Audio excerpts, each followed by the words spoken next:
Ano nga ba yung culling? So dito sa video na to pag-uusapan natin kung ano yung culling, lalo na dito sa balloon molly fish keeping natin, breeding. And then susunod, paano nga ba ginagawa yung culling? And then paano nga ba ginagawa yung culling dito sa Jugols Fish Hub? Okay? So bago ang lahat, mag-subscribe kayo, mag-follow, kung ano man dyan, mag-like dyan sa ating video kung nagustuhan yung mga contents natin at kung gusto nyo masubaybayan yung mga susunod natin na contents, i-click nyo rin yung notification, yung bell icon dyan sa baba para ma-notify kayo pag meron tayong mga bagong release na mga video tulad nito. Okay? So, magsimula na tayo. So, ano nga ba yung culling mga boss? So, yung culling guys, ito yung systematic na pag-remove ng mga isda dun sa grupo natin na binibreed. Depende sa specification ng breeder. Sa iba kasi, ang pinakamadaling definition ng culling is yung pag-remove talaga ng mga isda na may deformities o kaya hindi pasok dun sa mga specs na gusto talaga ng breeder. Ibig sabihin kung hindi ito yung intentional mo na output, pwede itong makasama dun sa mga isda or dun sa species na ikakal mo. Ano ba yung culling? Dito sa Pilipinas, mayroong mga breeder syempre nasasayangan dun sa culling. Kaya sila hindi nila pinapatay isda. So tinatabi lang nila. Katulad ko. So ako personally meron akong cal tub. So doon natin nilalagay lahat ng mga cals. Meron tayong mga fish keeper na gusto lang naman nila ay mag-keep ng fish. So sila talaga okay na sa kanila yung malaga. Ako personally meron akong cal tub. So meron akong tub, meron akong basta separate container na well aerated kasi usually madami. Madami ko nilalagay doon, halo-halo na from all strains, doon ko lang siya nilalagay. Sa PKBI meron akong separate dati. Pero ang goal nun is talaga i-separate yung mga hindi pasok sa specifications na binibreed ko. Okay? So ganun ko siya iniipon yung mga calls. So sa iba naman, may mga napanood ako na fish keeper sa ibang bansa dati. Nagsisimula pa lang ako. Talaga ang culling nila guys, talagang ini-end nila yung life nung isda. Talaga meron silang specific methods like extreme cold. So nilalagay nila sa malamig na container, may yelo, then doon nila peacefully in-end yung life nung isda. Meron din naman, meron silang nakalimutan ko yung oil Yung oil na yon lalagay ko dyan sa screen. Nilalagay nila doon parang ano yan parang mamamanhid yung isda, parang talagang matutulog tapos ayun, mawawala na siya. So yun yung ginagamit nila. Isang magandang example nito kung kilala niyo si Lux Goldies. Ayan, so yung sa mga nag-aalaga ng rancho diyan, goldfish yan. Isa siya sa mga pinanonood ko. Nakita niyo doon, meron siyang culling process doon wherein ginagamit niya yung oil na yon para ikal talaga yung isda. Next topic naman natin, bakit nga ba nagkakal ng mga isda? Okay, so mainly ang goal ng culling is to preserve syempre yung genetics ng grupo ng isda na binibreed mo. Syempre ang goal natin as breeders, ako as a breeder, syempre to keep or to maintain yung quality ng mga isda na binibreed natin. Syempre yun yung goal natin, di ba? Kaya tayo nagaganto.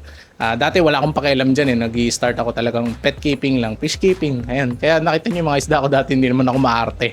And then ngayon, dumating tayo sa point na syempre gusto ko quality. Okay? So kaya kailangan natin ng culling o at least selective process. So unang reason nun is yung genetics, to keep syempre yung genetics ng magagandang isda para inline lahat ng binibreed natin. So gusto nating hiwalay yung mga deformities, yung mga may unwanted specs dun sa parts ng isda. 'Di ba? May mga ganun. So in short, deformities ayaw natin nun.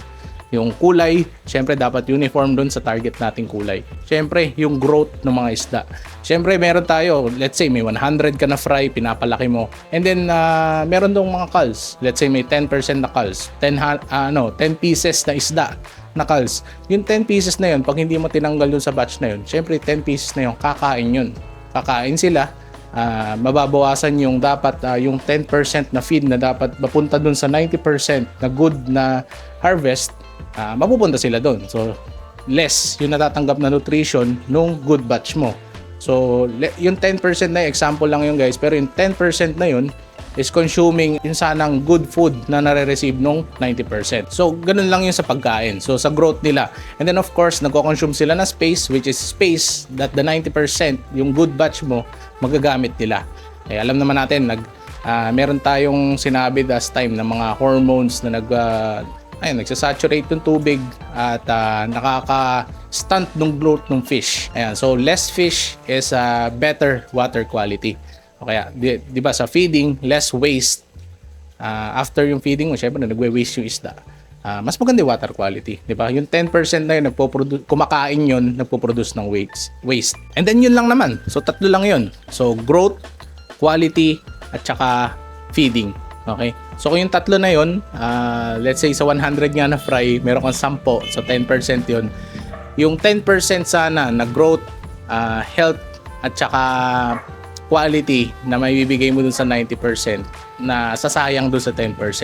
Okay? So kung optimal yung gusto mo na output, sayang yung 10%. Sana naibigay mo dun sa 90%, di ba? So yun lang naman yung pinaka-short na definition kung bakit kailangan mong gawin yung culling.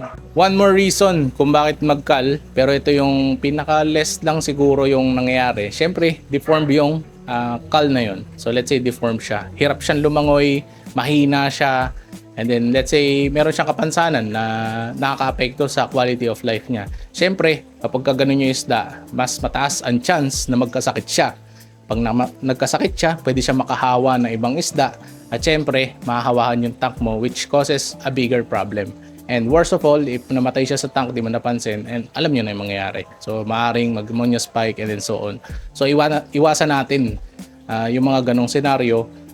Yun yung benefits ng culling. Doon naman tayo sa disadvantages ng culling. Actually, wala naman siyang disadvantages, lalo na kung talagang ikakal mo yung fish.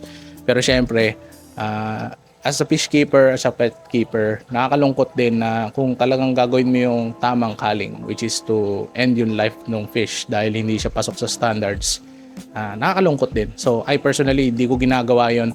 Ni minsan di ko ginawa yon. Ang pinaka-closest na ginawa ko sa culling is, syempre, ibenta sa fish shop yung mga culls ko. Kasi syempre, pet grade lang. So, okay na sa kanila yung ganun. Enjoy naman ng mga gustong mag-pet keep. Yun. So, yun yung naisip ko. And then one more thing pala, nakalimutan ko isama dun sa unang video. So isa sa mga best na pwede nyong gawin ay kumuha kayo ng let's say a bigger predator para dun sa mga fish. So Malun mollies, madali lang yan. So Oscar, arowana, or anything bigger na fish na omnivore or better carnivore, ayan, pakain mo na lang doon yung isda. Okay? So natural natural cycle ng nature. So, I don't see anything wrong with that. Okay? So, yun lang naman. Yun na yung ating video about culling. So, kung meron kayong katanungan, kung meron kayong additional information dyan, or may mali akong nasabi, please inform me dun sa comment section. Abangan ko kayo dun. And then, kung nanood lang kayo, nagustuhan nyo yung video, don't forget to like, comment, subscribe, and mag-follow sa ating page. And pwede rin kayong mag-join sa ating group to get more personalized video. Ayan. So, i-start natin yung ating subscription process dyan sa baba. Meron siyang fee, pero I will assure you na kapag nakagather tayo ng tao, ay magkakaroon tayo ng mga perks para sa inyo. And then, one of those perks is already a 10% discount on any purchases sa Jugo's Fish Shop. Okay? So, sana sulit yon para sa inyo. And I will assure, sulit ang pagiging member nyo dito sa Jugo's Fish Shop. And then yun lang guys. So don't forget to like and subscribe, comment, and additional information, put it down in the comments. Yung mga links natin para sa mga products na binibenta natin, andyan lahat yan, nasa baba. And all, yan, yung lahat ng kailangan nyo para magawa yan, lahat ng nasa paligid ko, meron tayong video lahat yan, and I hope you finish this video. Yun lang, maraming salamat sa inyong lahat.